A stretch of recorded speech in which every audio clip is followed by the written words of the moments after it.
নার্সিংহোমে চরম গাফিলতি। জীবিত শিশু কন্যাকে মৃত বলে প্যাকিং করে বাড়ি পাঠিয়ে দিলে 5 ঘন্টা পরে শিশু কন্যা নড়ে চড়ে উঠতে চক্ষু চরক গাছ। সরকারি হাসপাতালে ভর্তি। আজব ঘটনার সাক্ষী স্বরূপনগর। সদ্যজাত শিশু কন্যাকে কবরস্থ করতে গিয়ে জীবিত হয়ে গেছে চাঞ্চল্য। উত্তর 24 পরগনার বসিরহাট মহকুমার স্বরূপনগর থানার গোবিন্দপুর গ্রাম পঞ্চায়েতের পূর্ব পোলতা গ্রামের ঘটনা।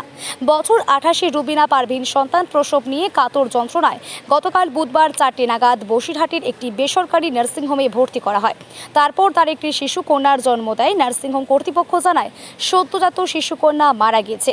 প্যাকিং করে তার বাড়িতে পাঠিয়ে দেওয়ার প্রায় 5 ঘন্টা পরে রাত 10টা নাগাদ প্যাকিং খুলতেই শিশু নড়ে চড়ে বসে। তারপর ওই শিশু কন্যাকে বসিরহাট স্বাস্থ্য জেলা হাসপাতালে সিসিইউতে রাখা হয়। এখনও সুস্থ রয়েছে। সদ্যজাত শিশু কন্যার মাও নার্সিংহোমে চিকিৎসাধীন। এই নিয়ে রীতিমতো চাঞ্চল্য ছড়িয়েছে স্বরূপনগরে। ইতিমধ্যে শিশু কন্যার পরিবারের লোক স্বরূপনগর থানায় নার্সিংহোমের কর্তৃপক্ষের বিরুদ্ধে লিখিত অভিযোগ দায়ের করেছে। তদন্ত শুরু করেছে পুলিশ। শিশু কন্যার পরিবারের ওই নার্সিং কর্তৃপক্ষের বিরুদ্ধে এই ধরনের ঘটনা তদন্ত করে কঠিন শাস্তির দাবি জানিয়েছেন।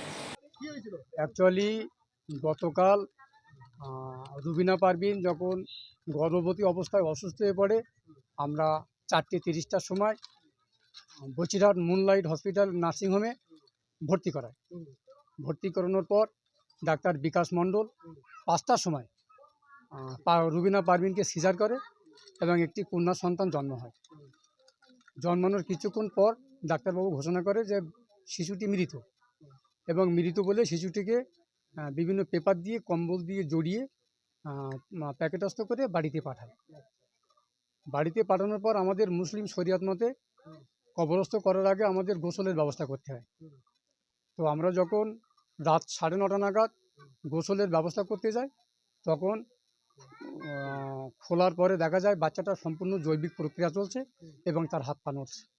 তখন জানতে পারি যে আমাদের শিশু জীবিত আছে।